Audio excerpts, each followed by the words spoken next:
जय हिंद प्रोडक्शन।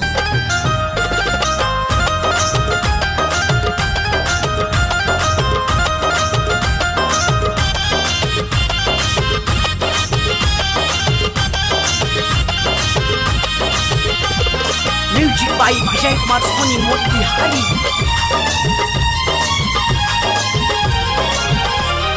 छेना के महल दीवाने के तिराता, छेना के महल दीवाने के तिराता, सवांग जीवन रहना परदेश में गड़ाता, भतार जीवन रहना परदेश में गड़ाता। छेना के महल दीवाने के तिराता, छेना के महल दीवाने के तिराता, सवांग जीवन रहना परदेश में गड़ाता, भतार जीवन रहना परदेश में गड़ाता।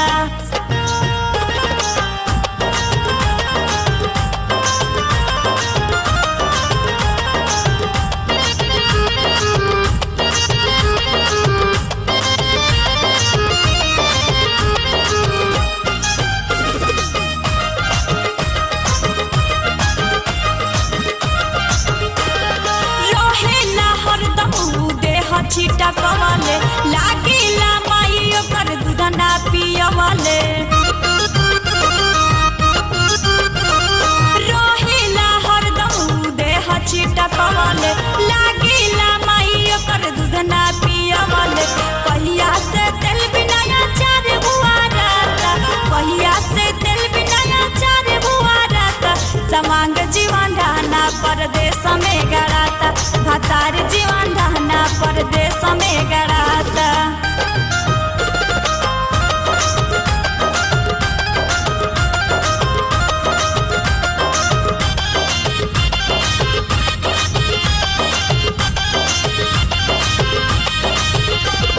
म्यूजिक बाई विजय कुमार सोनी मोतिहारी।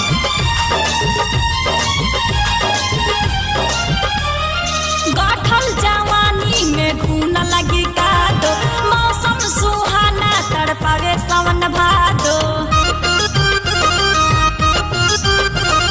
गाठल जवानी में घून लगी कादो, मौसम सुहाना तड़पावे सावन भादो।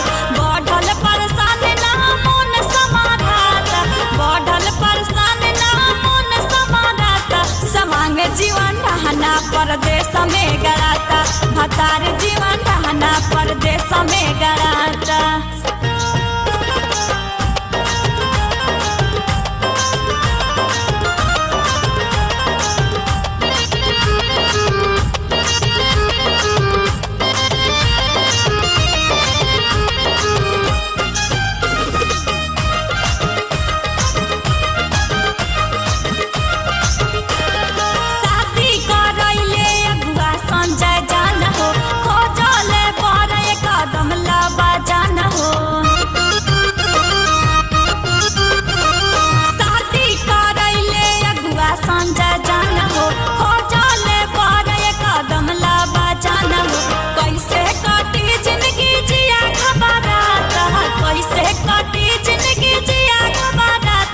सवांग जीवन रहना परदेश में गड़ाता, भतार जीवन रहना परदेश में गड़ाता। छेना के महल दीवाने के तिराता, छेना के महल दीवाने के तिराता, सवांग जीवन रहना परदेश में गड़ाता, भतार जीवन रहना परदेश में गड़ाता, भतार जीवन रहना परदेश में गड़ाता, भतार